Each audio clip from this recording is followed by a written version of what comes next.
Everyone, welcome back to my channel Bindu's world. మేమైతే ఇక్కడ Bathukamma ready చేస్తున్నాము. సో బతుకమ్మ రెడీ చేయడం కోసమని ఆ లీవ్స్ అన్ని తెంపుకొచ్చాము. మాకు దగ్గరలో అయితే చెరువు కట్టు ఉంది, అక్కడ అయితే చాలా చెట్లు ఉంటాయి. సో అక్కడికి వెళ్ళి మా మమ్మీ వదిన వాళ్ళు అయితే చాలా ఆకులు తీసుకొని వచ్చారు, అదే బతుకమ్మ పొట్టలో నింపడానికి కోసమని.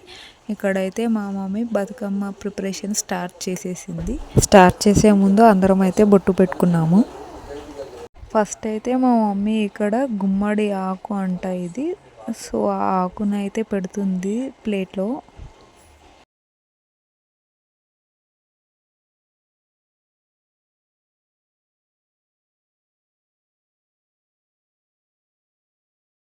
ఫస్ట్ లేయర్ అయితే మేమైతే మొత్తం లీవ్సే పెడుతున్నాము స్టార్టింగ్.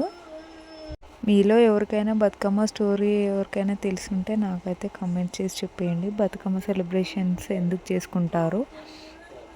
మన తెలంగాణలో అయితే బతుకమ్మ సెలబ్రేషన్స్ చాలా బాగా జరుగుతాయి. ఇక్కడ మేము కూడా చాలా బాగా ఎంజాయ్ చేస్తాము బతుకమ్మ ఫెస్టివల్ వస్తే. నెక్స్ట్ లేయర్ అయితే ఇక్కడ మేము రెడ్ ఫ్లవర్స్ పెడుతున్నాము. ఫస్ట్ 2 లేయర్స్ అయితే ఎల్లో కలర్ బంతి పూలను అయితే పెట్టాము, అండ్ నెక్స్ట్ లేయర్ అయితే రెడ్ ఫ్లవర్స్ అయితే పెడుతున్నాము మేము. ఫ్లవర్స్ అయితే పెట్టడం అయిపోయింది. ఇక్కడైతే మా మమ్మీ థ్రెడ్స్తో నాట్ అయితే వేశారు, దానివల్ల మనకు బతుకమ్మ అనేది జరిగిపోకుండా ఉంటుంది. అండ్ ఇక్కడ చిన్న బతుకమ్మ కూడా ప్రిపరేషన్ చేస్తున్నారు.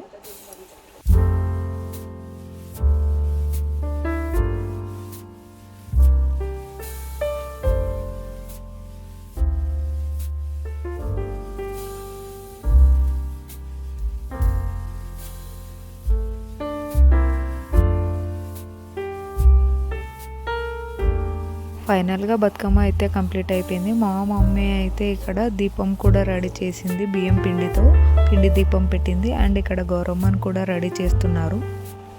మా బతుకమ్మ అయితే ఫైనలీ ఇలా ఉంది. మీరు ఎలా చేశారో నాకు కామెంట్ చేసి చెప్పేయండి. అండ్ మా బతుకమ్మ ఎలా ఉందో నచ్చితే ఒక లైక్ చేయండి.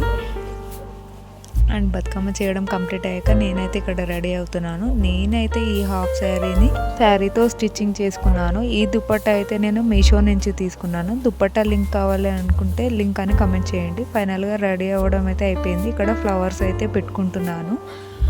నా ఫైనల్ లుక్ ఎలా ఉందో కామెంట్ చేసి చెప్పేయండి. And this is my final look. And లాస్ట్లో కుంకుమతో అయితే నా లుక్ని ఎండ్ చేశాను. సో మేము రెడీ అయ్యేప్పటికీ ఫుల్ వర్షం పడుతుంది బయట. సో కొంచెం తగ్గింది అనిపించగానే బతుకమ్మనైతే బయటికి తీసుకెళ్ళాము. అండ్ ఫస్ట్ మన ఇంటి దగ్గర పెట్టి ఒక 2 రౌండ్స్ అయితే తిరుగుతాం కదా, అలా 2 రౌండ్స్ తిరిగేసి మళ్ళీ మేము ఆడే ప్లేస్లో అయితే బతుకమ్మని తీసుకెళ్ళి పెట్టాము.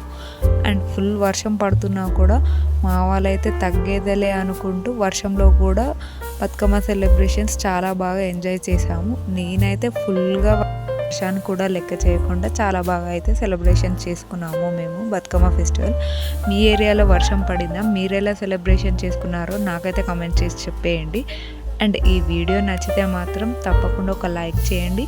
నా ఛానల్ని ఫస్ట్ టైం చూస్తే కనుక సబ్స్క్రైబ్ చేసుకోవడం మర్చిపోకండి.